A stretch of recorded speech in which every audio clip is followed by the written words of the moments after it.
Hello friends, അപ്പോൾ നമ്മൾ പുതിയൊരു ഇൻ്റർനാഷണൽ യാത്ര തുടങ്ങുകയാണ്. ഞാനിപ്പോൾ ഉള്ളത് ചെന്നൈ എയർപോർട്ടിലാണ്. ഇന്നലെ കാലത്ത് കോഴിക്കോട് ഒരു 10:30 ട്രെയിനിൽ വന്നു. ഇവിടെ തമ്പാരം റെയിൽവേ സ്റ്റേഷൻ അവിടെ ഒരു ഇന്ന് കാലത്ത് 2:45 എത്തി.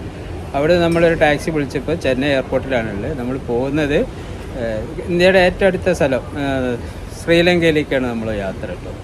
അപ്പോൾ നമ്മളെ കൂടെ നേരത്തെ പോന്നിരിക്കുന്ന 1-2-3 സുഹൃത്തുക്കൾ കൂടി ഉണ്ട്. അപ്പോൾ അവരവിടെ എമിഗ്രേഷൻ്റെ ആ ഭാഗത്തേക്ക് പോയതാണ്. അപ്പോൾ ഞാൻ എൻ്റേത് കഴിഞ്ഞവിടെ ഇരിക്കുന്നതാണ്. അപ്പോൾ നമ്മൾ ഇനി ഏറ്റവും ചുരുങ്ങിയ ചിലവിൽ എങ്ങനെ ശ്രീലങ്ക പോകാം, അല്ലെങ്കിൽ നമ്മൾ പോകുന്ന റൂട്ട് നിങ്ങളായിട്ട് ഷെയർ ചെയ്യാണ്. അപ്പോൾ വീഡിയോ സ്കിപ്പ് ചെയ്യാതെ കാണണം. ഇഷ്ടപ്പെട്ടാൽ ലൈക്ക് ചെയ്യണം, ഷെയർ ചെയ്യണം, പിന്നെ സബ്സ്ക്രൈബ് ചെയ്യണം. ഇനിയിപ്പോൾ നമുക്ക് ഇവിടുന്ന് ഫ്ലൈറ്റ് ഉള്ളത് 9:45-നാണ്. ഇപ്പോൾ സമയം ഏകദേശം 4:30-5 മണിയായിട്ടേ ഉള്ളൂ. നമ്മളെ കൗണ്ടറൊക്കെ ഓപ്പണായി വരുന്നേ ഉള്ളൂ. അപ്പോൾ ഞാൻ നേരത്തെ എമിഗ്രേഷൻ എന്ന് പറഞ്ഞത് തെറ്റാണ്. എമിഗ്രേഷൻ അല്ല, അവർ ടോയ്ലറ്റിലൊക്കെ ഒന്ന് ഫ്രഷ് ആകാൻ വേണ്ടിയിട്ട് പോയിരിക്കുന്നതാണ്. അപ്പോൾ നമ്മളെ ഗേറ്റ് തുറന്നു കഴിഞ്ഞാൽ നമ്മൾ ബോർഡിംഗ് പാസ് എടുക്കണം, എന്നിട്ട് എമിഗ്രേഷൻ, അത് കഴിഞ്ഞിട്ട് ലോഞ്ച്. കാരണം മോർണിംഗ് ആണ്, ലോഞ്ച് പോയിട്ട് നമുക്ക് എന്തെങ്കിലും ബ്രേക്ക്ഫാസ്റ്റ് കാര്യങ്ങളൊക്കെ കഴിക്കാം.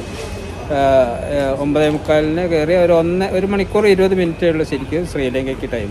അപ്പോൾ നമുക്കിനി ശ്രീലങ്കൻ വിശേഷം, അതിൻ്റെ മുന്നേ ആയിട്ട് ലോഞ്ചിലേക്ക് കയറുകയാണെങ്കിൽ ലോഞ്ച്, ഇവിടുത്തെ ചെന്നൈ ലോഞ്ച് എങ്ങനെ ഉണ്ടെന്നൊക്കെ ഒന്ന് നോക്കാം. അപ്പോൾ ഓക്കെ. ചെന്നൈ എയർപോർട്ടിൽ പല നവീകരണ പ്രവർത്തനങ്ങളും നടക്കുന്നുണ്ട് കേട്ടോ. പണ്ട് വന്നപ്പോൾ ഒക്കെ അവിടെ വർക്ക് നടക്കുന്നതായിരുന്നു. ഇപ്പം വളരെ മനോഹരമാക്കിയിട്ടുണ്ട്. ഇതിൻ്റെ ചുറ്റുവട്ടങ്ങളൊക്കെ നന്നാക്കിയിട്ടുണ്ട്. ഏകദേശം ഒരു ഇൻ്റർനാഷണൽ എയർപോർട്ടിൻ്റെ ആ ഒരു ലെവലിലേക്ക് ഇപ്പോൾ ചെന്നൈ എയർപോർട്ട് എത്തിയിട്ടുണ്ട്. സെക്യൂരിറ്റി ചെക്ക് കാര്യങ്ങളൊക്കെ വളരെ പെട്ടെന്ന് തന്നെ കഴിഞ്ഞു. വളരെ അത്ര തിരക്കൊന്നും കണ്ടില്ല ഇവിടെ. ഇനിയിപ്പോൾ നമുക്ക് വേണം ലോഞ്ച് പോകണം. ഇവിടെ ഒരു ലോഞ്ച് ഉണ്ട്. എന്താണ്, 3rd ഫ്ലോറിലാണ്, പോയി നോക്കാം. ഒരു ട്രാവൽ ക്ലബ്ബ് ലോഞ്ചാണ് കേട്ടോ ചെന്നൈയിലുള്ള.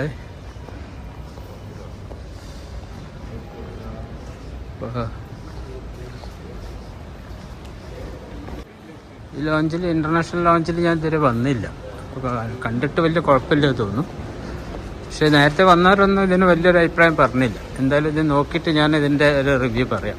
ഇപ്പോൾ ലോഞ്ചിൽ നിന്ന് ഇറങ്ങി കിട്ടുമോ. ലോഞ്ച് വലിയ മോശമൊന്നുമില്ല, നല്ല ലോഞ്ച്. ആവശ്യത്തിനുള്ള ഫുഡൊക്കെ ഉണ്ട്, ബീവറേജസ് ഉണ്ട്. രാവിലെ ആയതുകൊണ്ട് അതിൻ്റെ കണ്ടീഷൻ അറിയില്ല, പക്ഷേ കൊടുക്കുന്നുണ്ട്. 7 മണി ആയിട്ടേ ഉള്ളൂ. അതിപ്പോഴും ആളുകൾ വാങ്ങുന്നുണ്ട്. അപ്പോൾ കുഴപ്പമില്ലാത്ത ലോഞ്ചാണ്. അപ്പോൾ അവിടുന്ന് ആവശ്യത്തിനുള്ള ബ്രേക്ക്ഫാസ്റ്റൊക്കെ കഴിച്ച് ഞാൻ ഇറങ്ങി. ഇനി എൻ്റെ ഫ്ലൈറ്റുള്ളൊരു ഗേറ്റ് 11A പറഞ്ഞത്. അപ്പോൾ അതിൻ്റെ അടുത്തേക്ക് പോകണം. അവിടേക്ക് നടക്കുകയാണ്. പിന്നെ അടിപൊളി ഒരു ചെയ്തുകൊണ്ടിരിക്കുന്നുണ്ട് കേട്ടോ. ഇതൊക്കെ ഒന്ന് വൃത്തിയായിക്കൊണ്ടിരിക്കുകയാണ് ചെന്നൈ എയർപോർട്ട്. അതിൻ്റെ ഒരു വർക്കൊക്കെ നടക്കുന്നുണ്ട് കുറേ ഭാഗത്തൊക്കെ. അപ്പോൾ നോക്കട്ടെ. Good morning, ladies and gentlemen. Emirates Beijing customers, Mr. and Mrs. Bhanumati Giridhar. I repeat the name, Mrs. Bhanumati Giridhar and Sugirka Express Shopping. I repeat the names, Mrs. Bhanumati Giridhar and Mrs. Sugirka Express Shopping. ഇതാണ് നമുക്ക് പോകാനുള്ള Sri Lankan എയർലൈൻസിൻ്റെ A330 എന്ന് പറഞ്ഞിട്ടുള്ള Airbus. വലിയ ഫ്ലൈറ്റാണ്. അപ്പോൾ അതിലേക്കുള്ള boarding തുടങ്ങാൻ പോകുക. ഇതിപ്പോൾ വന്നിട്ടേ ഉള്ളൂ. വന്നിട്ട് ആളൊക്കെ ഇറങ്ങിപ്പോയി. ഇനി ഒരു 5 മിനിറ്റ് കൊണ്ട് ബോർഡിങ് തുടങ്ങുന്നുണ്ടാവും. അവിടെ ബോർഡിങ് ഗേറ്റിൻ്റെ അടുത്തൊക്കെ എല്ലാവരും റെഡിയാണ്. അപ്പം ഫ്ലൈറ്റ് ഓൺ ടൈമാണ്. കറക്റ്റ് ടൈമിന് തന്നെ നമ്മളെ ബോർഡിങ് ഒക്കെ തുടങ്ങിയിട്ടുണ്ട്. ഞാനിപ്പം ബോർഡിങ് ഒക്കെ ഉള്ളോട്ട് കയറിക്കൊണ്ടിരിക്കുകയാണ്.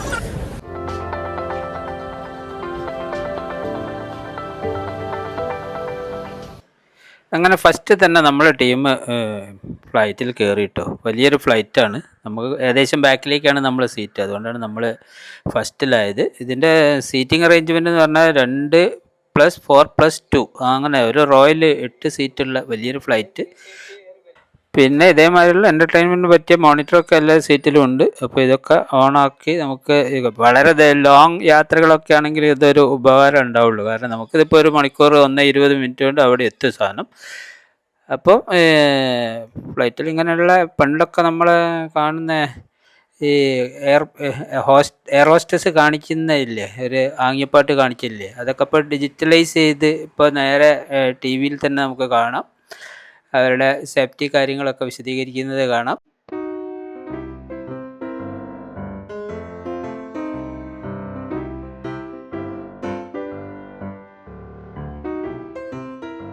അങ്ങനെ ഓൺ ടൈം തന്നെ ഫ്ലൈറ്റ് മൂവ് ആയിട്ടോ. അപ്പം നമ്മൾ ചെന്നൈ എയർപോർട്ടിനോട് യാത്ര പറയുകയാണ്. അപ്പം ഇനി നേരെ നമ്മൾ ശ്രീലങ്കയിലേക്ക്. അപ്പോൾ ഒരു പുതിയ രാജ്യം, രാവണൻ്റെ ഒക്കെ കഥകൾ കെട്ടുപണഞ്ഞടക്കുന്ന ശ്രീലങ്കയിലേക്ക്, അങ്ങനെ ചെന്നൈയുടെ ഒരു ആകാശ ദൃശ്യമാണിത്. പക്ഷേ അത്ര ക്ലിയർ അല്ല, ഒരു ഫോഗ് നിറഞ്ഞെടുക്കുന്ന ഒരു അന്തരീക്ഷം കേട്ടോ. ഇനി ശ്രീലങ്കയിലൊക്കെ മൊത്തം മഴയാണെന്നാണ് പറയുന്നത്. ഇനി ഇവിടെ അതിൻ്റെ ഒരു ബാക്കി പത്രം ഉണ്ട്. ചില സ്ഥലത്തൊക്കെ മഴ പെയ്തിട്ടുണ്ട്. നേരത്തെ ഞങ്ങൾ ചെന്നൈയിൽ ഇറങ്ങി നോക്കുന്ന സമയത്ത് അവിടെയൊക്കെ മഴ കണ്ടിട്ടുണ്ട്. ഏകദേശം അതേ ഒരു സംഗതി, ആ ഒരു അന്തരീക്ഷം തന്നെയാണ് ഇപ്പോഴും ഉള്ളത്. പുറത്തേക്കുള്ള കാഴ്ചകൾ മൊത്തം മങ്ങി കേട്ടോ. ഗ്ലാസിൻ്റെ മുകളിലൊക്കെ ഫോഗ് പിടിച്ചു. അപ്പോൾ ഇനി കാഴ്ചകളില്ല. ഞാനിതിൽ നിന്ന് 2018 എന്ന് പറഞ്ഞ മൂവി ഒന്ന് എടുത്ത്, എന്തായാലും ഇത് ഫുള്ള് കണ്ട് തീർക്കാനൊന്നും പറ്റില്ല. എന്തായാലും 1 മണിക്കൂർ സമയമില്ലേ നമുക്ക്. അപ്പോൾ അത്രയും നേരം ഒന്ന് കണ്ടിരിക്കാമല്ലോ എന്നുള്ളതാണ്. ചെറിയൊരു ദൂരെ നമുക്ക് ഓടാനുള്ളൂ, ശരിക്കും ഒരു 1.5 മണിക്കൂർ. അതിൽ വരെ നമുക്ക് ഇങ്ങനെയുള്ള ലൈറ്റ് റിഫ്രഷ്മെൻറ്റ് സാധനങ്ങളൊക്കെ തരുന്നുണ്ട് കേട്ടോ.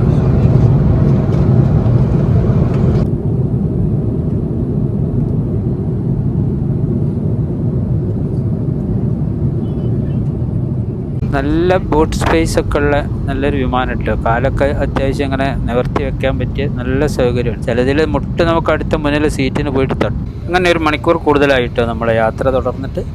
ഇപ്പം നമ്മൾ കാണുന്നത് ശ്രീലങ്കൻ കൊളംബോ എയർപോർട്ടിൻ്റെ മുകളിലാണ്. ഏകദേശം കുറഞ്ഞ സമയത്തിനിടയ്ക്ക് നമ്മളെ ലാൻഡിങ് ഉണ്ടാവും. ലാൻഡിങ് അനൗൺസ്മെൻ്റ് ഒക്കെ കഴിഞ്ഞു. അപ്പോൾ നമ്മൾ കാണുന്നത് ഇപ്പോൾ ശ്രീലങ്കൻ നഗരമാണ് നമ്മൾ കണ്ടുകൊണ്ടിരിക്കുന്നത്. ഇവിടുന്ന് മുകളിൽ നിന്നുള്ള കാഴ്ചയിൽ തന്നെ പച്ചപ്പുള്ള ഏകദേശം നല്ലൊരു ഹരിതാപമായൊരു രാജ്യം. ഇതാ നമ്മൾ പുതിയൊരു രാജ്യത്തിലേക്ക് പറന്നിറങ്ങിക്കൊണ്ടിരിക്കുകയാണ് കേട്ടോ.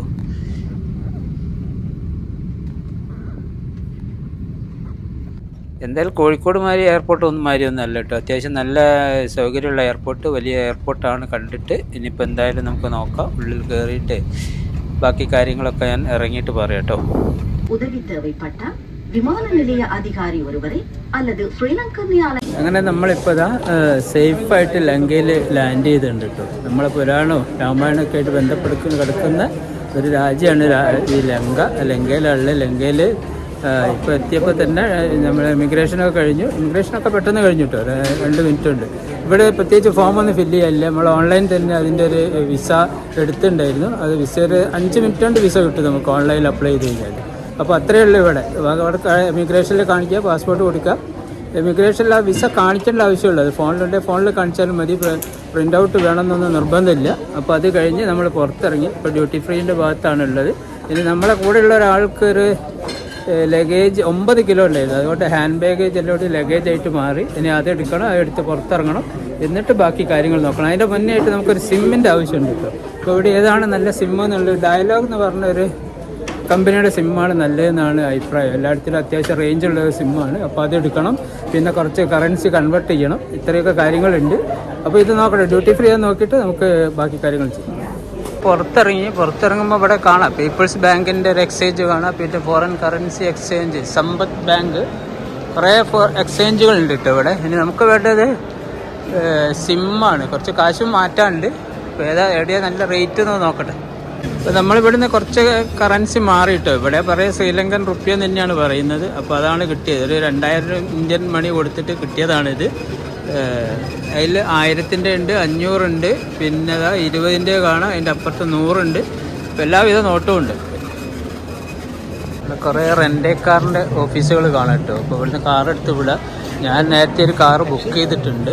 അപ്പോൾ ആ കാറിൻ്റെ ആളെ കിട്ടണമെങ്കിൽ ഇവിടുന്ന് വിളിച്ച് നോക്കണം. അതിനിപ്പോൾ സിം എടുക്കണം. ഇവിടെ ഡയലോഗിൻ്റെ സിം കാണാം. ഇതാണ് കുറച്ചുകൂടി നെറ്റ്വർക്ക് നല്ലതെന്നാണ് പറയുന്നത്. പിന്നെ അപ്പുറം എയർടെലുണ്ട്, പിന്നെ ഹച്ചിൻ്റെത് അപ്പുറം കാണാം. അപ്പോൾ ഏതായാലും ഇവിടെ നോക്കട്ടെ. ഡയലോഗിൽ ഇതിലൊരു 50 GB അൺലിമിറ്റഡ് പറയുന്നത് 2450. ഇവിടുത്തെ പൈസ കേട്ടോ പറയുന്നത്. ഏകദേശം ഒരു 750 രൂപ നമ്മൾ തരും. പിന്നെ 13 ഉണ്ട്, 20 ഉണ്ട്. അപ്പോൾ 50 തന്നെ എടുക്കാം. കാരണം നമ്മൾ റെൻ്റേ കാർ എടുത്തു കഴിഞ്ഞിട്ടുണ്ടെങ്കിൽ ഫുൾ ടൈം നെറ്റ് വേണ്ടി വരും. കാരണം മാപ്പ് സെറ്റ് ചെയ്ത് പോകുമ്പോൾ എന്തായാലും നെറ്റ് വേണ്ടതാണ്. അപ്പോൾ അത് തന്നെ എടുക്കാം. 50-ൻ്റെ എടുക്കുന്നതായിരിക്കും നല്ലതെന്നാണ് തോന്നുന്നു. നമ്മളെ റെപ്രസെൻറ്റേറ്റീവ് ഇവിടെ പുറത്തുണ്ട്. അപ്പം പുള്ളീൻ്റെ അടുത്താണ് നമ്മളെ കാർഡുള്ളത്. അപ്പം ഇനി ഇവിടുന്ന് നമ്മൾ കാർ എടുക്കണം. ഇനി നേരെ ഹോട്ടലിലേക്കാണ്. നോക്കട്ടെ ഇനി കാറുണ്ട്. നമ്മൾ റെൻ്റേ കാർ ബുക്ക് ചെയ്തത് ഓൺലൈനായിട്ട് ബുക്ക് ചെയ്തതാണ് കേട്ടോ. അപ്പോൾ എയർപോർട്ടിൽ വന്നിട്ട് അതിൻ്റെ ഡ്രൈവർ വന്ന് അവരുടെ ഓഫീസ് കുറച്ച് ദൂരെ എവിടെയാണ്. അപ്പോൾ അവിടേക്ക് നമുക്ക് പോകണം. അവിടുന്ന് വണ്ടി എടുക്കണം എന്നാണ് പറഞ്ഞത്. അങ്ങനെ ഇതാണ് നമ്മളെ എയർപോർട്ടിൽ നിന്ന് പിക്ക് ചെയ്യാൻ വന്നിരിക്കുന്ന ഡ്രൈവർ. ഒരു യോയോ ടൈപ്പ് സാധനമാണ് കേട്ടോ. അപ്പോൾ നമ്മളെ വണ്ടി വന്നു കേട്ടോ. വണ്ടി നമ്മൾ അപ്ഗ്രേഡ് ചെയ്തെടുത്തു. നേരത്തെ ബുക്ക് ചെയ്തിരിക്കുന്ന റെൻ്റേ കാറിൽ ഇവിടെ ചെറിയൊരു പ്രശ്നങ്ങളുണ്ട് ഇപ്പോൾ. എന്ന് പറഞ്ഞിട്ടുണ്ടെങ്കിൽ ഇവിടെ ഭയങ്കര മഴയാണ്. നമുക്ക് പോകേണ്ടത് ഡംബിളാന്ന് പറഞ്ഞ സ്ഥലത്തേക്കാണ്. അവിടെയാണെങ്കിൽ ലോകം ഫ്ലഡാന്ന് പറഞ്ഞത്. അപ്പോൾ നമ്മൾ തന്നെ ഡ്രൈവ് ചെയ്ത് പോകുമ്പോഴുള്ള ബുദ്ധിമുട്ട്, പിന്നെ നമുക്ക് റൂട്ട് അറിയില്ലല്ലോ. നമ്മളിപ്പോൾ സെറ്റ് ചെയ്ത് പോകുന്ന റൂട്ടിൽ നിന്ന് മഴവെള്ളം കുടുങ്ങി റോഡ് ബ്ലോക്ക് ആണെങ്കിൽ പിന്നെ ഏത് വഴി പോകണം നമുക്ക് അറിയാത്തതുകൊണ്ട് നമ്മൾ ആ വണ്ടി മാറ്റി ഇവിടെ ഒരു ഡ്രൈവറെ വെച്ചിട്ടാണ് നമ്മളിപ്പോൾ പോകുന്നത്. അപ്പോൾ അതിൽ നമ്മൾ പ്രതീക്ഷിക്കാത്ത കുറച്ച് ചിലവുകൾ അധികം വരുന്നുണ്ട്. അല്ലല്ല, ഇപ്പോഴും മഴ പെയ്തുകൊണ്ടിരിക്കുകയാണ് കേട്ടോ. മഴയ്ക്കൊരു ശമനമില്ല ഇവിടെ. ഇവിടെ എന്തൊരു കൊടുങ്കാറ്റ് വന്നിട്ട് അത് ഇന്ത്യൻ തീരത്തേക്ക് പോയിട്ടുണ്ടെന്നാണ് പറയുന്നത്. പക്ഷെ മൊത്തം പോയില്ല, ഇവിടെ കാറ്റും വരുന്നുണ്ട്.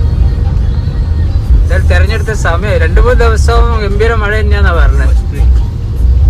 അപ്പോൾ സമയം ഇപ്പോൾ 2:45. അപ്പോൾ ലഞ്ച് കഴിക്കാൻ തന്നെ നമ്മളൊരു ഹോട്ടലിൽ ഇറങ്ങിയിട്ടുണ്ട്. അപ്പോൾ അവിടെ നല്ല തിരക്കാണ്. നല്ല അത്യാവശ്യം തെറ്റില്ലാത്തൊരു ഹോട്ടലാണ് കേട്ടോ. വലിയൊരു ഡൈനിങ് ഏരിയ തന്നെ ഉണ്ട് കേട്ടോ. അതൊക്കെ ഏകദേശം നിറഞ്ഞിരിക്കുകയാണ്. ഒരു ഭാഗത്ത് ബേക്കറി ഐറ്റംസ് കാണാം, പിന്നെ പലതരം ഫുഡുകൾ. അത്യാവശ്യം എല്ലാ ടൂറിസ്റ്റുകളും നിർത്തുന്നൊരു സ്പോട്ട് തന്നെ കേട്ടോ ഇത്. ഞങ്ങൾ പ്ലേറ്റ് ആയിട്ട് ഇരിക്കാൻ തുടങ്ങിയിട്ട് കുറച്ച് സമയമായി. എന്തായാലും ഉച്ചക്കത്തെ ആ തിരക്കാണ്. ചിലർ 3 മണിയൊക്കെ കഴിഞ്ഞു ഇപ്പോൾ സമയം. അപ്പം നമ്മൾ ഫുഡൊക്കെ കഴിച്ചു. നമുക്ക് ബില്ല് കിട്ടി. ഇത് കൊളംബോ റോഡ് എന്താണ് കുരാന എന്ന് പറഞ്ഞ സ്ഥലത്താണ്. ഇതാണ് കേട്ടോ ഹോട്ടൽ സാക്ഷ. അപ്പോൾ അതിൻ്റെ അകത്ത് ഈ ഏരിയയിലേക്ക് നോക്കിയാൽ തന്നെ നമുക്കറിയാം നിറയെ വണ്ടികൾ നിറഞ്ഞു കിടക്കുകയാണ്. മിക്കവാറും വലിയ വലിയ വണ്ടികളാണ്. ഇതൊക്കെ ശ്രീലങ്കയിലേക്ക് വന്ന ടൂറിസ്റ്റുകളാവാനാണ് സാധ്യത. അപ്പോൾ നമ്മളെ വണ്ടി ഇതാ ഫ്രണ്ടിൽ തന്നെ കാണുന്ന ആ ഡിക്കി ഓപ്പൺ ചെയ്ത് വെച്ചിരിക്കുന്ന വണ്ടി നമ്മളതാണ്. അതിൻ്റെ അകത്ത് ഡ്രൈവർ, ഇനി ഒരു ആഴ്ചയ്ക്ക് ഡ്രൈവർ നമ്മളെ കൂടെ ഉണ്ടല്ലോ. അപ്പോൾ പുള്ളീൻ്റെ ഡ്രസ്സുകൾ കൂടിയൊക്കെ അതിൽ വെക്കുന്നതാണ് കാണുന്നത്. അപ്പോൾ ഇതൊക്കെ റെഡി ആയി കഴിഞ്ഞാൽ നമ്മൾ യാത്ര പുറപ്പെടുകയാണ്. ഇനി നേരെ നമുക്ക് പോകേണ്ടത് ഹോട്ടലിലേക്കാണ്. വേറെ ഒന്നും സൈറ്റ് സീനൊന്നും നടക്കില്ല. ഡംബിള എന്ന് പറഞ്ഞ സ്ഥലത്തേക്കാണ് നമുക്ക് പോകേണ്ടത്. അപ്പോൾ ഇതാണ് നമ്മളെ വണ്ടി 2532. അപ്പം നേരെ നമ്മൾ ഹൈവേയിലേക്ക് കയറി. ഇവിടെ ഇപ്പം മഴയ്ക്കൊക്കെ അത്യാവശ്യം ശമനം ഉണ്ട് കേട്ടോ. നേരത്തെ എന്നാലും മഴക്കാർ വിട്ടില്ല. ഒരു ഇരുട് അന്തരീക്ഷം തന്നെ ഇപ്പോഴും ഉള്ളത്. എപ്പോഴും മഴ പെയ്യാനുള്ള സാധ്യത ഉണ്ട്. 2-3 ദിവസത്തേക്ക് തുടർച്ചയായിട്ട് മഴ തന്നെയാണ് ന്യൂസിലൊക്കെ ഉള്ളതെന്നാണ് നമ്മൾ ഡ്രൈവർ പറഞ്ഞിരിക്കുന്നത്. അപ്പം ഈ ടൗൺ ഏരിയ കൂടിയുള്ള റോഡൊക്കെ വലിയ തെറ്റില്ലാത്ത റോഡ് തന്നെ കേട്ടോ. ഇനി ടൗണ് മാത്രമാണ് ഇനി നാട്ടിൻപുറത്തേക്ക് പോയാൽ എങ്ങനെ ഉണ്ട് എന്നുള്ളത് ഞാൻ അവിടെ എത്തുമ്പോൾ പറയാം. എന്തായാലും ഇവിടെയൊക്കെ വലിയ കുഴപ്പമില്ല. ഇപ്പം മഴ പെയ്ത് നിറഞ്ഞെടുക്കുന്ന റോഡ് നല്ല റോഡുകളാണ്. നമ്മളെ കൂട്ടുകാരൊക്കെ ഇതാ സൈഡൊക്കെ ആസ്വദിച്ചുകൊണ്ടിരിക്കുന്നു. ബാക്കിലൊരു ഇതാണ്, പുള്ളി സ്ഥിരം ഫോണിൽ കളിച്ചുകൊണ്ടിരിക്കുകയാണ്. അപ്പം ശരിക്കും നമ്മളിത് നോക്കിക്കഴിഞ്ഞാൽ നമ്മൾ കേരളത്തിലെ ഏതെങ്കിലും ഒരു റോഡിൽ കൂടി പോകുന്ന മാതിരി തോന്നിയാൽ തെറ്റിദ്ധരിക്കേണ്ട. ഏകദേശം അതേ കണ്ടീഷൻ തന്നെയാണ് ഇവിടെ. കാലാവസ്ഥ ആയാലും കൾച്ചറായാലും മനുഷ്യരായാലും ഒക്കെ ഏകദേശം നമ്മളെ ഇന്ത്യ അല്ലെങ്കിൽ കേരളമായിട്ട് വളരെയധികം സാമ്യമുള്ളതാണ്. അതേമാതിരിയുള്ള കൃഷികളും വൃക്ഷങ്ങളും ഒക്കെ തന്നെ നമുക്ക് നാട്ടിൽ കാണുന്ന അതേ വൃക്ഷങ്ങളൊക്കെ തന്നെ ഇവിടെയും കാണാൻ പറ്റും. നമുക്ക് ഇവിടുന്ന് ഡംബിള എന്ന് പറഞ്ഞ സ്ഥലത്തേക്ക് ഏകദേശം 170 കിലോമീറ്റർ ഉണ്ട് കേട്ടോ.